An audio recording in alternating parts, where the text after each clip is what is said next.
So,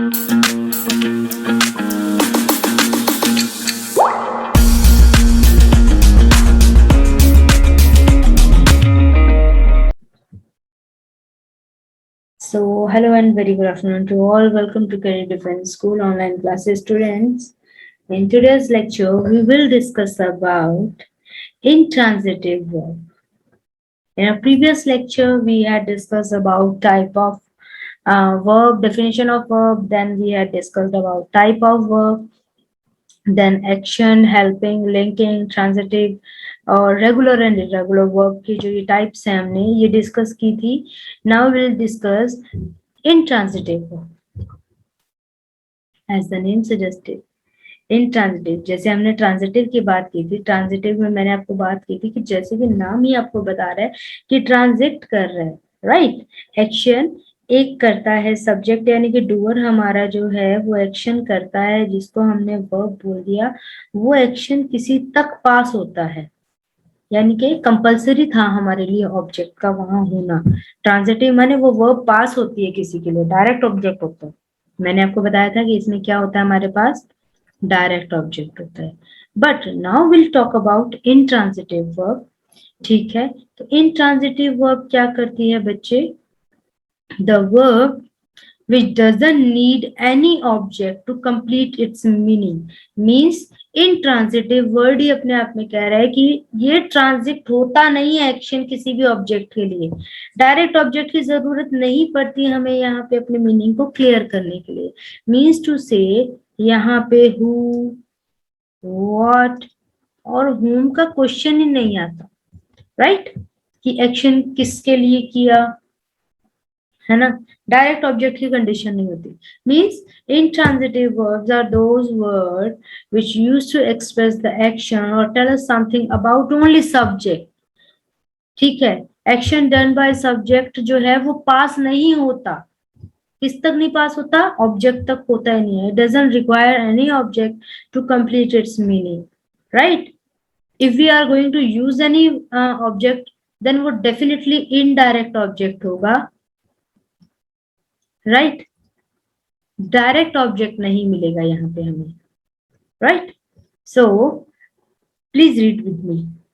a verb which doesn't need an object to make complete sense is called intransitive verb.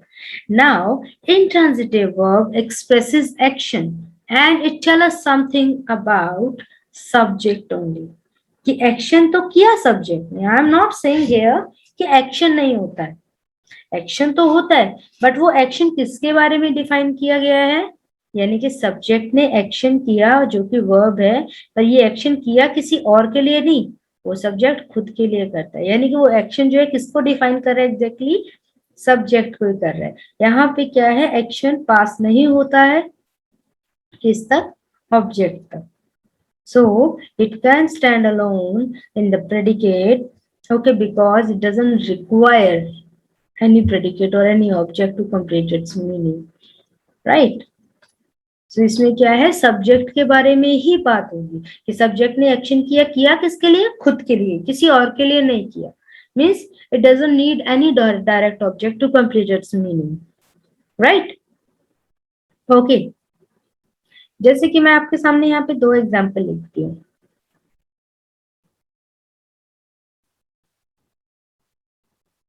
Please read this example. This is the first example, and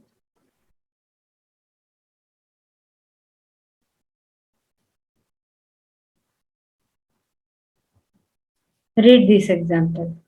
अब मुझे बताओ, दोनों subject हमारे ही हैं, right. अब subject ने इसमें action किया, ही एट, उसने खाया. अब अगर यहीं तक खत्म हो रहा है तो मन में क्वेश्चन आ रहा है व्हाट ही एट, है ना. तो खाने का एक्शन डायरेक्ट किसी ऑब्जेक्ट के लिए किया, यानी कि यहाँ पे हमें डायरेक्ट ऑब्जेक्ट मिल गया, राइट. सिमिलरली दूसरे एग्जाम्पल देखो, ही स्पीक्स मीन्स वो बोलता है. अब बोलना किसी के लिए नहीं होता, बोलने की जो इन्फॉर्मेशन है वो किसके बारे में है, यानी कि इस सेक्शन की जो इन्फॉर्मेशन वो किसके बारे में है, ही के बारे में. ये लास्ट में ये तो एडवर्ब है बच्चे, right. So this is the transitive verb ate and speak is intransitive. क्यों? क्योंकि speak action जो है alone stand कर रहा है. अगर यहीं तक इस sentence को पढ़ते ही speak, तो हमें ये नहीं मन में आ रहा कि किसके लिए बोला. सेंटेंस अपने आप में पूरा है ये, राइट? क्लियर है? So an intransitive verb is simply defined as a verb, right, that doesn't take. So an intransitive verb is simply defined as a verb that doesn't take a direct object. इसको कोई direct object की जरूरत नहीं होती to complete its meaning. Okay? Now example पे चले. चलो, आपके सामने 3 एग्जाम्पल्स है. फर्स्ट एग्जाम्पल देखोगे. First is mister baker जॉग्स every day. Now mister baker is subject here. वो क्या करते हैं बेटा? जॉग करते हैं, यानी कि जॉगिंग करते हैं. ये हमारा हो गया वर्ब. एवरीडे क्या है बेटा? एडवर्ब है. अभी यहाँ पे ये नहीं है कि मिस्टर बेकर जॉग किसी के लिए नहीं कर रहे, वो तो खुद के लिए करते हैं ना. ये थोड़ी ना एक्शन किसी के लिए हो रहा है. हो रहा है क्या इसमें कोई एक्शन? सो जॉगिंग जो एक्शन है वो किसके लिए डिफाइन, किसको डिफाइन कर रहा है? मिस्टर बेकर के लिए यूज की गई है. करेक्ट? तो ये हमारी क्या हो गई? Transitive verb. और इन शॉर्ट अगर हम यहीं तक पढ़ते हैं मिस्टर बेकर जॉग्स, यानी कि मिस्टर बेकर जॉगिंग करते हैं, बात खत्म हो गई. अब किसी के लिए नहीं कर रहे. It doesn't require any object to complete its meaning.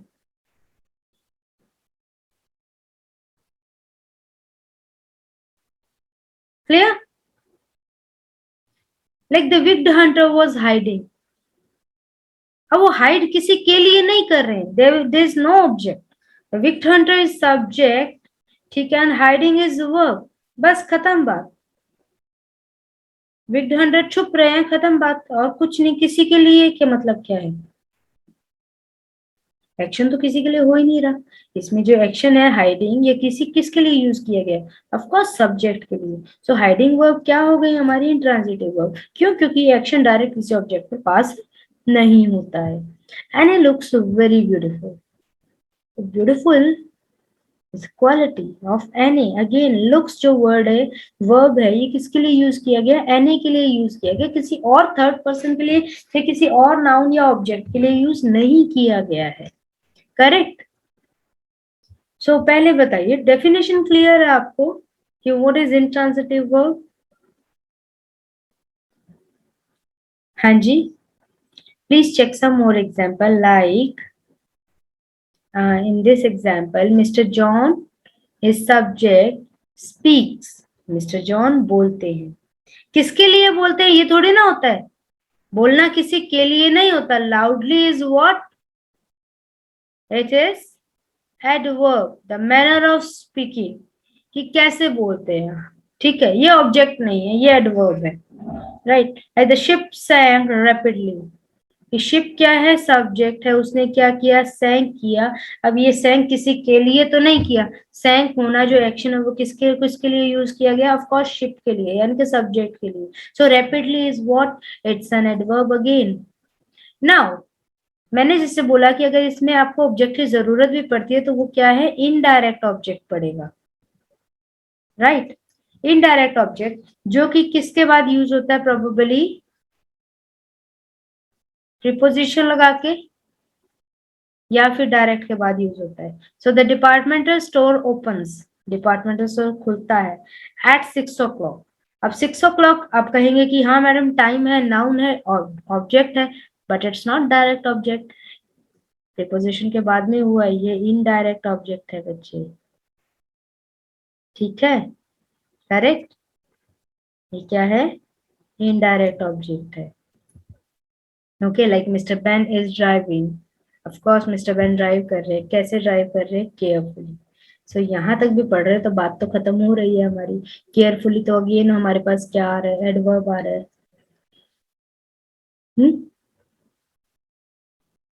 Like the wind blow.